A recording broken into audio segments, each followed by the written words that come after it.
Horizon Gen, Sound Reaction, and this is Australia OP by the channel TierZoo. Everyone knows how OP the Australia server is, or is it? I mean, yeah, Australia is pretty different place when it comes to animals because Australia was basically got cut off by the outside basically interference long time ago before the European arrived again. So their animal is completely different from every other animals on the planet, and they're pretty weird ones too, like kangaroos and things that there is no other animals like that anywhere else. So and they're outbacks, Australian outbacks. I'm pretty sure they're dangerous.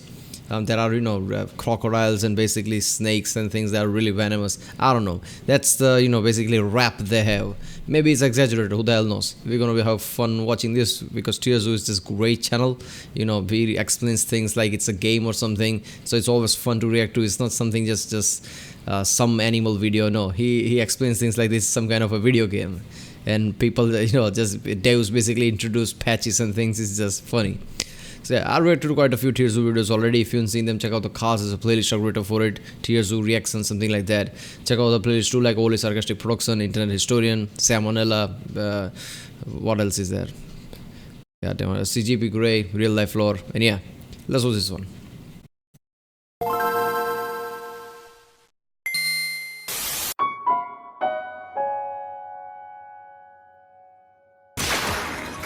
There you go.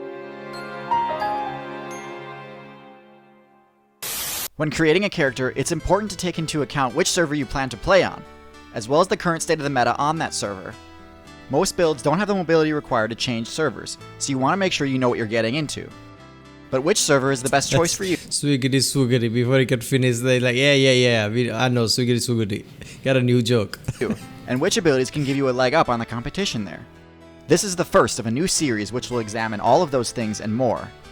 Today we're taking a look at one of the more notorious servers, Australia.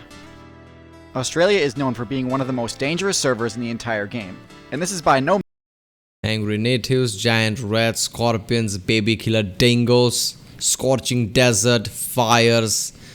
What is it? Dan Minogue? I don't know what the hell is that.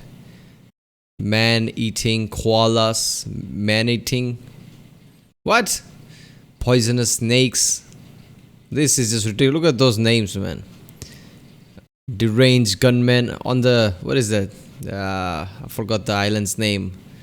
Where there's a creature that's specifically named after that and who's going extinct. What the hell's the name of that island? Damn it, I forgot.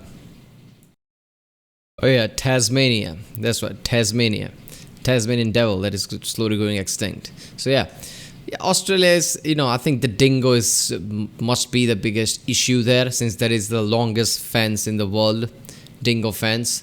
So I reacted to that video about, basically, what is it, emu war? Yeah, I think emu war. Yeah, emus are basically issue there too, because they were destroying crops and things. So Australian government just stepped in with the military, used machine guns or something against them. That's just ridiculous. The great emu war. That's just funny. No means unwarranted. There are a few reasons why the meta there is so scary. Reptiles as a whole are generally mid-tier. We've talked on this channel a good bit about how most snakes are garbage, and how the unique moves available to lizards generally don't end up being worth the investment.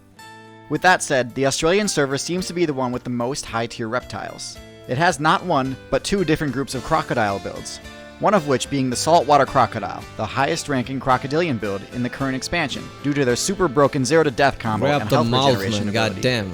It's also got most of the top tier lizards, the monitors. While the best monitor players opted to play almost exclusively on the island server of Komodo, Australia's got many of the runners up, including... Alright, is it just me or the Komodo dragon just looks creepy as F just the way it walks, man? I know crocodiles, it's basically more powerful than Komodo dragons. If there was a basically battle between two, crocodile will fuck up Komodo dragon, but still, whenever Komodo dragons walks like that, it's just damn creepy. The Parenti. It's also got plenty of the more gimmicky lizard players too, but I digress. Australia is the only server where there are more venomous snakes than there are non-venomous ones, which means snakes on average are actually one of the top builds there. You may remember from my snake video that the top tier snake build is the Cobra, and while they don't have the intimidating hood ability, Australia's inland taipan, brown snake, and tiger snake are all technically cobras. They've got the same well-rounded base stats and neurotoxic venom you see in your classic Cobra build, which brings me to my next point. Venom is so dangerous because it takes only a single wrong move and just a single bite or sting to spell the end for you. And Australia is packed full of players who'd be more than happy to do just that. I've already talked about snakes, but it gets worse. Going for a swim but picked the wrong spot? One brush with the box jelly and it's game over. Reaching into a confined space? Pretty risky when the piercing— Wait a minute, box jellyfishes are just near the basically beaches like that? I thought they would be more deeper in the ocean. I thought in the, basically in Sydney, Australia and everywhere, there's a shark issue mostly near the beaches. Damn, the jellyfish is the issue. bite of a funnel web spider could cost you everything. This isn't really a specific trait, but rather just the uniqueness of everything there. Most experienced players will be able to jump into a new playthrough on a new server and have a general idea of what to expect when they encounter a novel build, simply based on there being similar builds on other servers.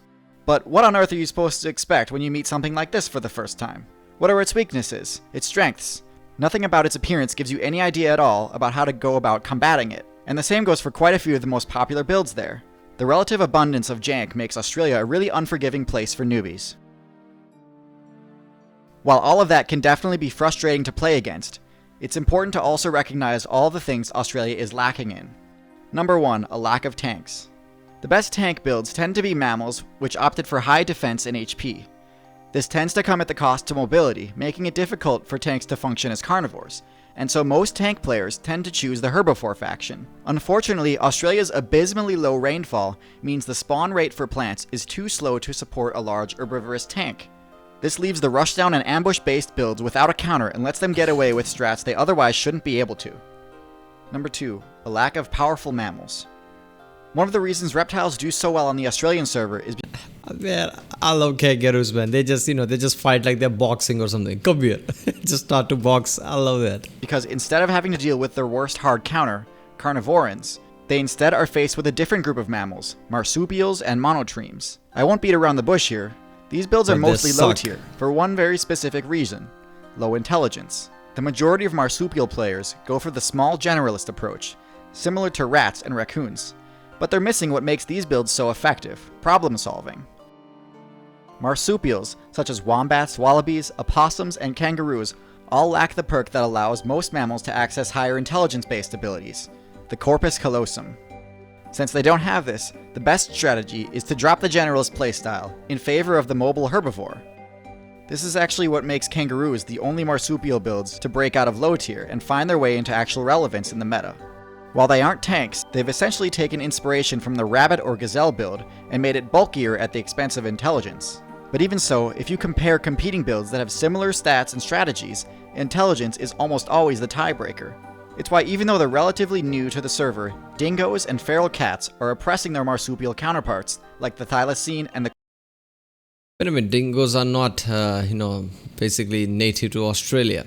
So they were brought by, basically Europeans.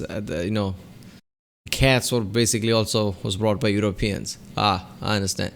So they brought dingoes, and that become an issue. So they had to put on massive fence called the Great Dingo Fence or something.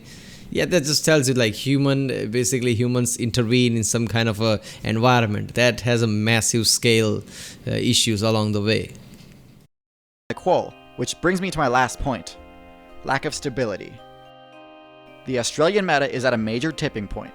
While there's no meta that went unaffected by the Anthropocene expansion, Australia saw the highest influx of new players, and The human impact on biodiversity forms one of the primary attributes of the Anthropocene.